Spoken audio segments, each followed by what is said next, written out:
Como siempre, bienvenido. Para nosotros es un honor poder contar contigo, escucharte, tu reflexión, las propuestas que tú siempre has hecho, producto de muchísimos años de investigación, no de ahora, sino de tanto tiempo preocupado por esto, que hoy vemos como una consecuencia tremenda, trágica, 500.000 hectáreas hasta ahora afectadas. Bienvenido, buenas noches.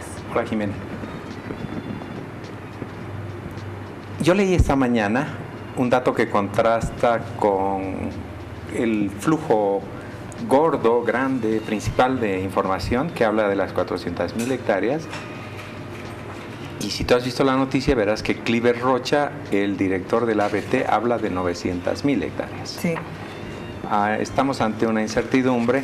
De momento, el dato provisional es que se trata de una superficie de 400.000 hectáreas, con lo que ya hemos superado más de la mitad de hectáreas de las que se han quemado en Siberia, que han sido 3 millones.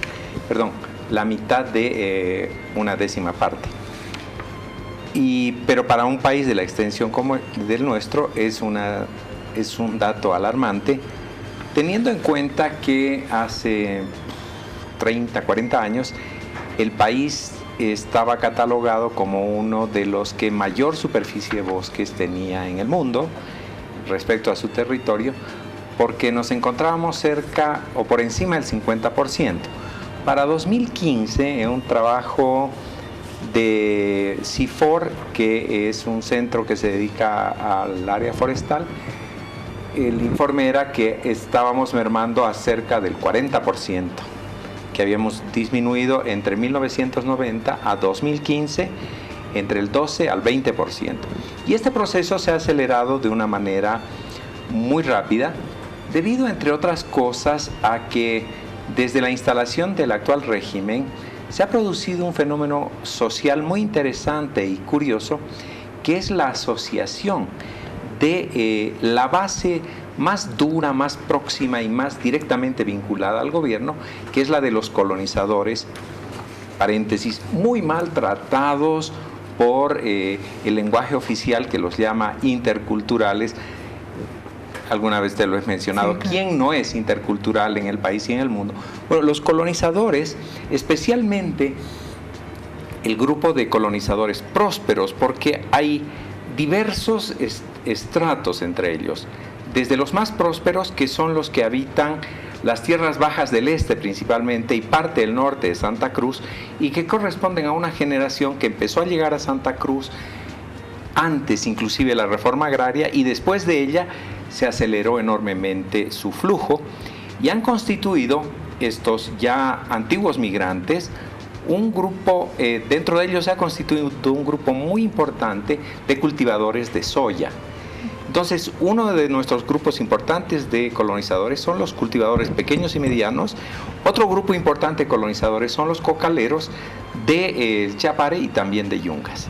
Ahora, en Santa Cruz se ha producido una convergencia entre los soyeros pequeños con los grandes, es decir, con la gran burguesía más internacionalizada y más vinculada al capital extranjero, y ambos levantan banderas que son las de extender la frontera agrícola y sobre todo la frontera agrícola. Ahora, quien estudia, quien conoce de cerca el fenómeno del avance de la frontera agrícola, tenemos 3.7 millones de hectáreas de tierras dedicadas a agricultura y a ganadería. Y es interesante cuando hace un mes y medio atrás el presidente Evo Morales firmó el decreto 3973 en la sede de los ganaderos del Beni. Así es. Que el gobernador del Beni dijo que con el anterior Plus Plan de uso del suelo teníamos acceso a 4 millones de hectáreas. O sea, en el Beni se supone lo que se sumaría a las 3.7 que ya tenemos, no lo entiendo, y dice, pero con el nuevo decreto tendremos 4 más, 4,5 a 6 millones de hectáreas. Y esta es la mentalidad que predomina en este modelo de agronegocios y agroexportador, ganadero exportador. que en algunos rubros y en algunos elementos es importante para el país. Pero en general, cuando no solo el gobierno, sino los principales candidatos, todos, dicen que este modelo es el que hay que aplicar al país, a mí se me plantea una gran interrogante. ¿De qué modelo estamos hablando? De un modelo estricta y profundamente mediocre, porque producir en esta gran extensión 3.7 millones, una exportación que en soja llega en los mejores momentos a 1.000 millones de dólares y en ganadería está muy por debajo de ello, y queremos ir de 3 a 10 millones de hectáreas o más, ¿qué estamos premiando? Unos niveles de productividad y de incapacidad productiva enormes, que no solo exigen ampliar la superficie, sino que además púdicamente llaman hacerlo utilizando biotecnología, que es el nombre tras el cual se oculta la retención y el impulso, y esto lo plantean la CAO y los colonizadores del noreste de Santa Cruz. Y nos dicen que utilizar biotecnología, es decir, semillas transgénicas, sería el gran avance tecnológico del país. Ahora, la pregunta es, ¿por qué se plantea que los transgénicos y su paquete tecnológico? Porque el mayor problema, no el único, pero para mí el problema central del uso de transgénicos no se encuentra esencialmente en el problema genético de las semillas, sino de este paquete de agrotóxicos que cubren y dan posibilidad de que estas semillas se expandan y tengan mayor productividad que las nativas, las especies nativas, con las cuales hemos abandonado. El Estado se ha retirado de la investigación y de su promoción. Entonces perdemos biodiversidad, aplicamos tóxicos y tenemos una productividad pobre de todas maneras, que no es la última palabra en tecnología. El presidente, en el momento de firmar el decreto que autoriza quemas para habilitar nuevas tierras, dice de una manera muy confusa que él finalmente ha escuchado a los empresarios porque en Palacio de Gobierno la promulgación de normas legales no se lo entiende. Quiero entender que está diciendo que en el Palacio había una traba, algún tipo de traba, para que se cumpla este pedido insistente del gobernador Beniano para ampliar la frontera. Una de cuyas consecuencias es la de estos incendios, que frente a los cuales el gobierno responde, por un lado, con lo que nos decía al inicio de tu programa, no quiere ayuda internacional. ¿Por qué? ¿Es una especie de orgullo? ¿Qué tiene que ver el orgullo de un presidente frente a la angustia de familias a quienes les está ofreciendo helicópteros para sacarlos de la zona, y en el momento de ofrecer los helicópteros, no para detener el incendio, les dice, nos dice, ahora, ojo, si vuelca el viento sur, entonces estamos fritos porque nuevamente los incendios se van a avivar? Pero él dice no a ningún tipo de ayuda.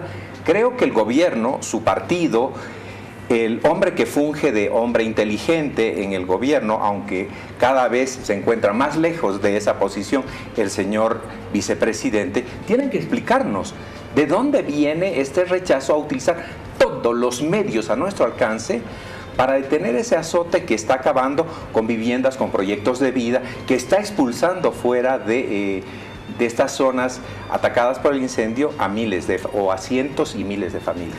Lo que tú dices, por favor, voy a pedir portal del Deber de 9 de julio del 2019. Morales promulga decreto que amplía desmonte en Santa Cruz y Beni. La norma modifica ya el decreto 26075 promulgado el 2001, autorizando en ambos departamentos las quemas controladas de acuerdo con la reglamentación vigente en las áreas clasificadas por el plan de uso de suelos que así lo permitan. El presidente promulga en Trinidad el decreto supremo 3973, al que hace referencia Roger Cortés, que autoriza en los departamentos de Beni y Santa Cruz el desmonte para actividades agropecuarias en tierras privadas y comunitarias que se enmarquen en el manejo integral sustentable de bosques y tierras. Escuchemos, por favor, el momento de esta promulgación.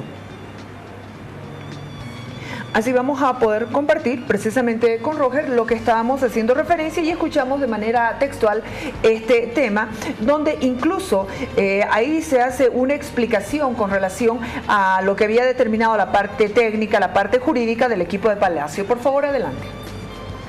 Hemos logrado la modificación del decreto supremo 26075 que nos va a permitir introducir la agricultura al departamento del Beni, realizar una ganadería intensiva, generar un crecimiento de la fuente de trabajo, por lo menos un 10% de manera directa.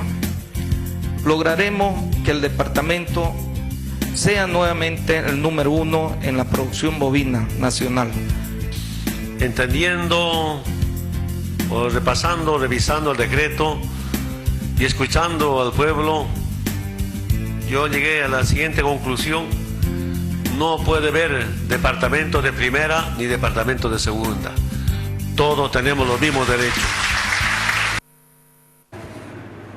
Recordando precisamente lo que ocurrió ese día.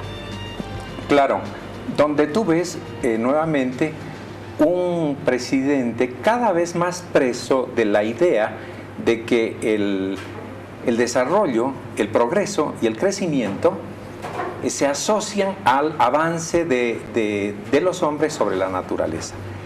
Y yo te decía previamente, no terminé la idea, que este modelo que tiene tan bajos rendimientos, mucho más bajos, por cierto, que un territorio como el de Chile, que no presenta la variedad de pisos ecológicos y las condiciones naturales del nuestro, y que tiene niveles de productividad mucho mayores que el caso boliviano.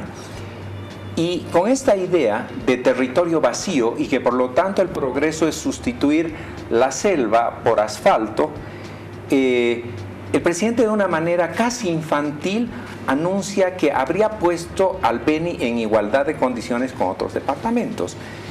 Y eso se ampararía en que va a haber más fuentes de trabajo.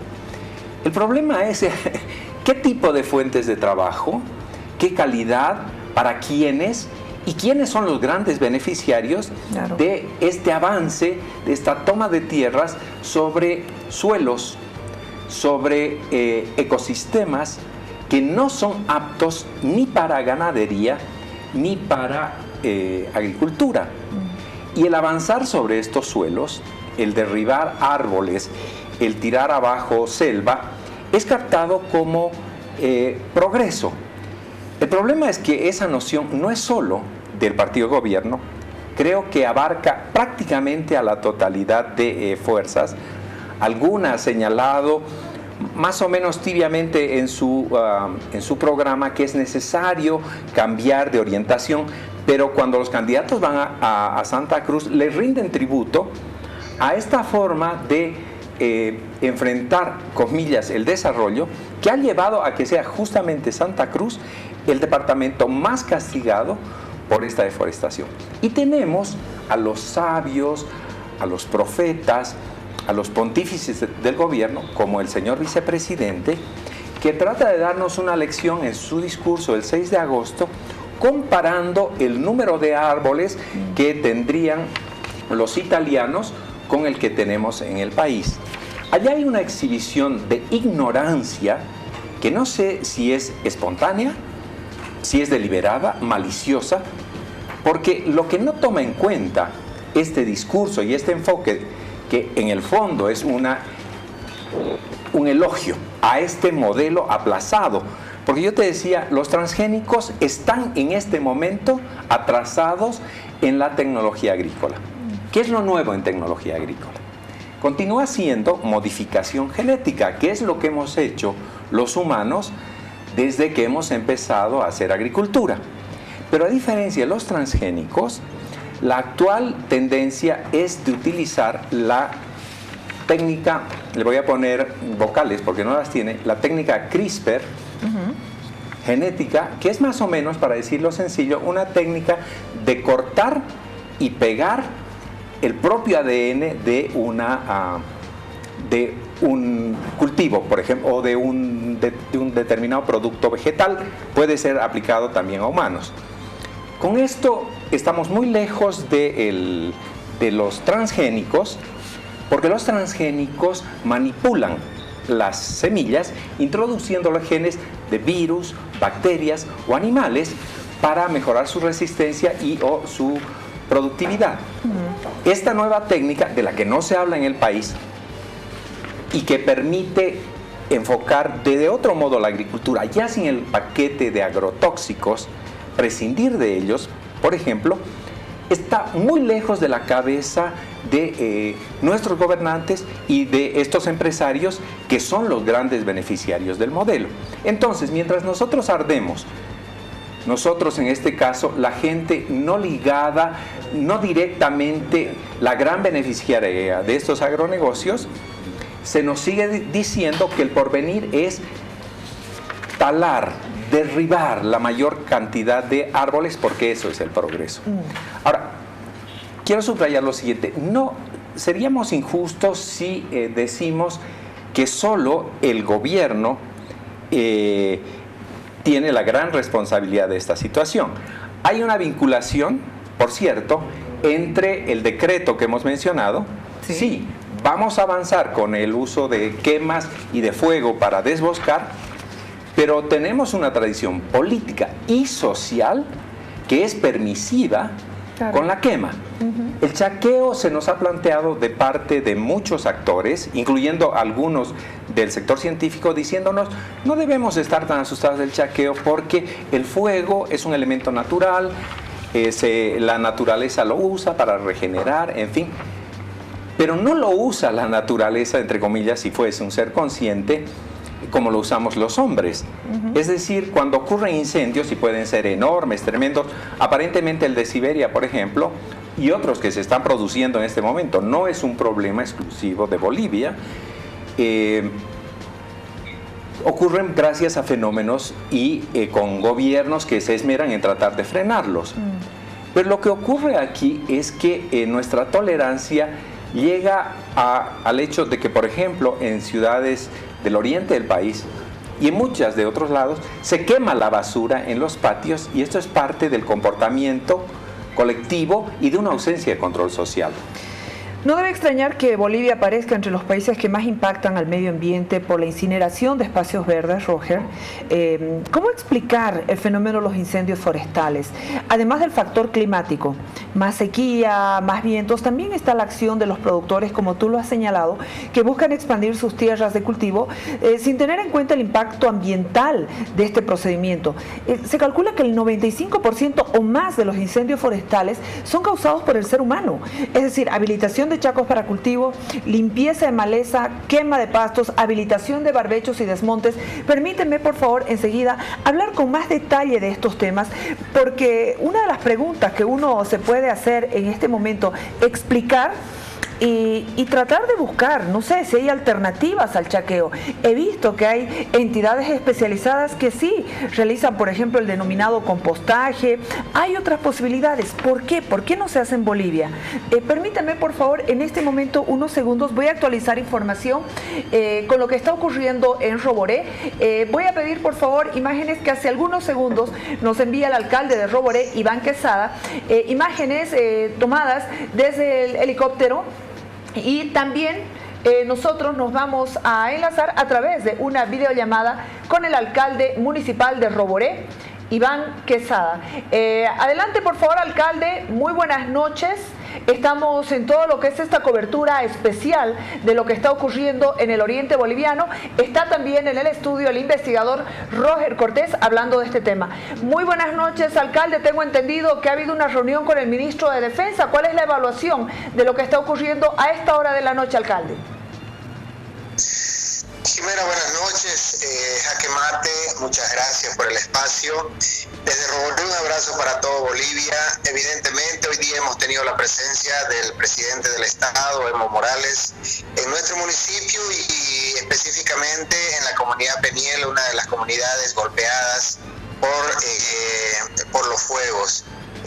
Ha sido un momento muy emotivo, ya que usted sabe, la presencia de una autoridad motiva a estas personas a que puedan recuperar su estado de ánimo. Por lo menos hemos estado compartiendo con ellos, y bueno, yo como autoridad en nombre de mi pueblo agradezco esta generosidad, este apoyo y esta presencia en esta comunidad tan humilde como lo es Teniel.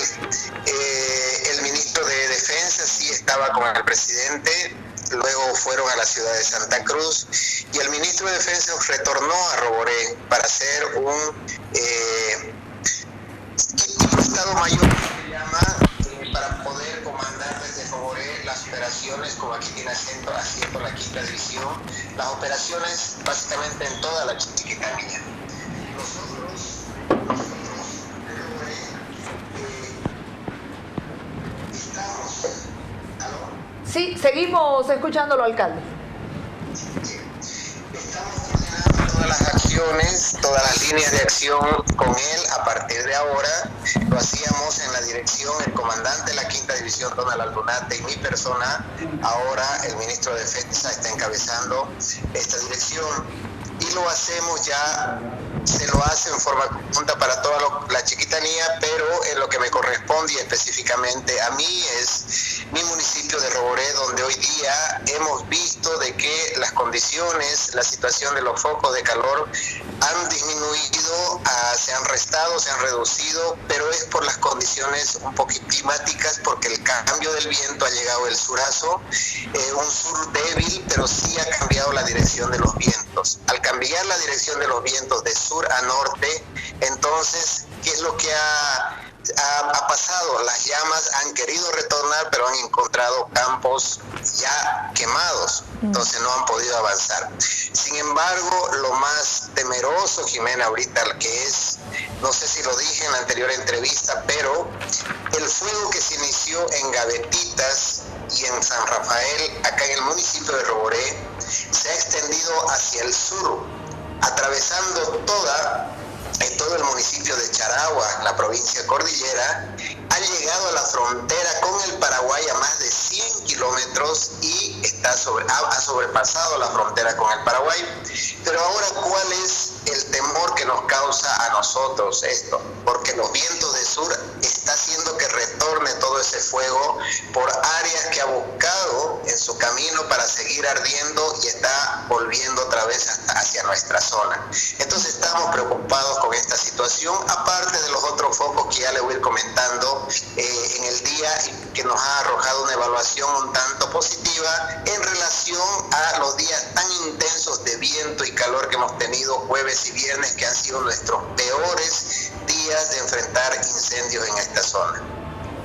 Alcalde, la acción de los bomberos, la acción de la gobernación, del gobierno, por favor, la presencia de helicópteros, cisternas, todo cuanto se está utilizando para poder controlar este incendio. Por favor, ¿nos puede dar un informe sobre lo que ha ocurrido hoy con relación a estas acciones?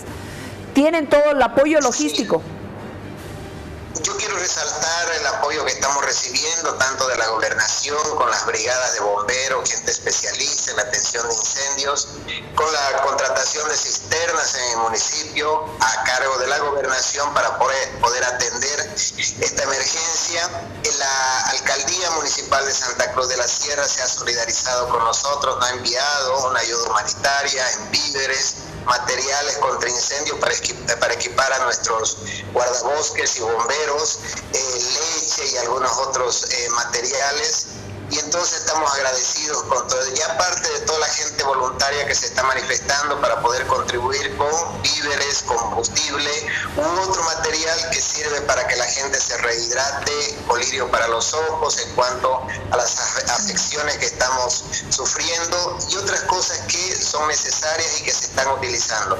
En este momento la alcaldía de Santa Cruz nos ha mandado 20 bomberos, aparte de personal de la Defensoría, aparte de personal brigadas médicas, ¿no? Y que están en este momento en Roboré, y vamos a recibí la presencia de la presidenta del Consejo Municipal de Santa Cruz, Angélica Sosa, a horas 2 de la madrugada, que es el único tiempo que ella ha dispuesto para venir a Roboré. Aquí el alcalde la va a recibir y le va a agradecer por esta mano y este apoyo que nos está dando. También, asimismo, se han incorporado de la Policía Nacional 100 efectivos para poder ser desplazados en toda la Chiquitanía, para control de rutas y para también poder relevar a algunos bomberos forestales en el ataque de los fuegos por tierra.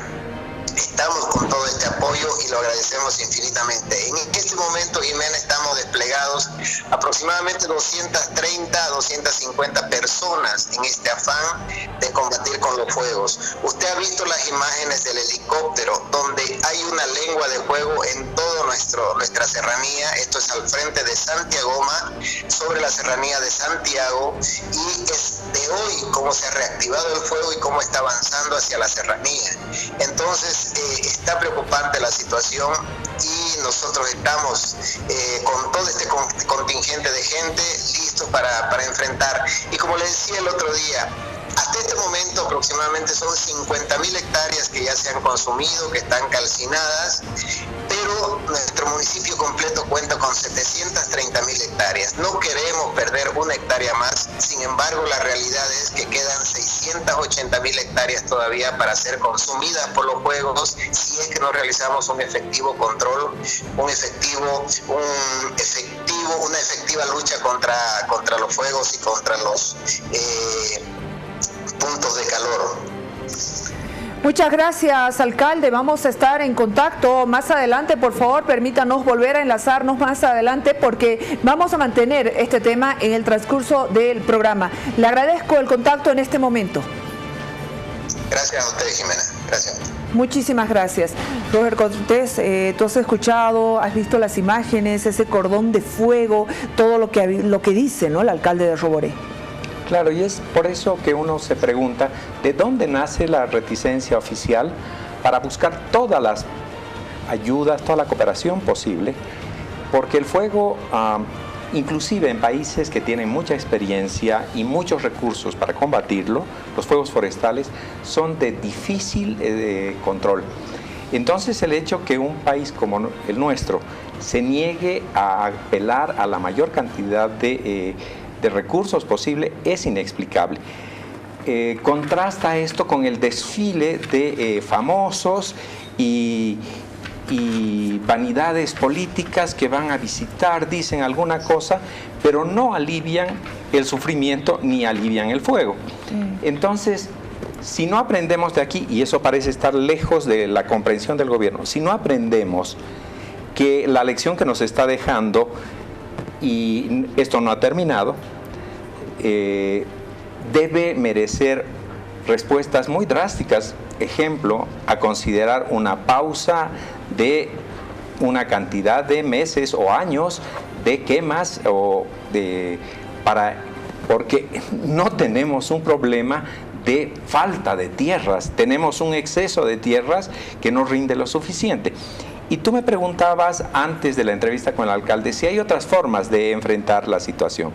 La primera es, diría yo, comprendiendo que tenemos como la base de la construcción del futuro de nuestro país estos bosques que alcanzaban al 60% de nuestro territorio, hoy llegan al 40%, y si el plan de gobierno y la filosofía actual continúa, llegarán al 30% o menos en los próximos años. Esa es la base de la nueva economía boliviana, una bioeconomía, te diría. Una bioeconomía en un mundo donde los recursos de biodiversidad, de todo lo asociado a ellos, de todas las fuentes de vida, es cada vez más escaso. Si no tenemos políticos y no tenemos gobernantes y empresarios que asuman este reto, estamos en problema. ¿Cómo se asume? Deteniendo el avance de la frontera agrícola y ganadera y recuperando suelos. No es barato recuperar suelos erosionados, desertificados, pero se lo hace en varios lugares del planeta, y creo que Bolivia debería intentar realmente, después de todos los recursos que hemos desperdiciado en aventuras empresariales y estatales tremendamente catastróficas, se trate de San Buenaventura, que nos está dando pérdidas, pero sigue recibiendo inyecciones de parte del gobierno. Se trate de la fábrica de urea, que hasta el día de hoy no termina de cumplir sus planes de exportación. Se trate del plan de IPFB de montar una fábrica de plásticos al costo de 2.200 millones de dólares. Es decir, con todos estos antecedentes, el no habernos dedicado a no avanzar más, sino a recuperar suelos, incluyendo las tierras desérticas del altiplano, nos estamos negando a un nuevo modelo que no está en la mente de los dirigentes políticos, no está en la de los empresarios, y solo llega a estar en la sociedad cuando sentimos la bota de un medio ambiente que toma revancha y que no perdona, el caso de La Paz y 5 otras capitales de departamento que padecimos la escasez de agua hace unos años atrás. Ahí se movió el gobierno y ahí podía aceptar la ayuda hasta del demonio, porque sintió que la sed de esta ciudad amenazaba su proyección política. Tenemos que desvincular lo político y lo electoral del cuidado de nuestra gran casa, que es privilegiada, y dejar de suponer que sustituyéndola por capas de asfalto vamos a lograr un futuro mejor.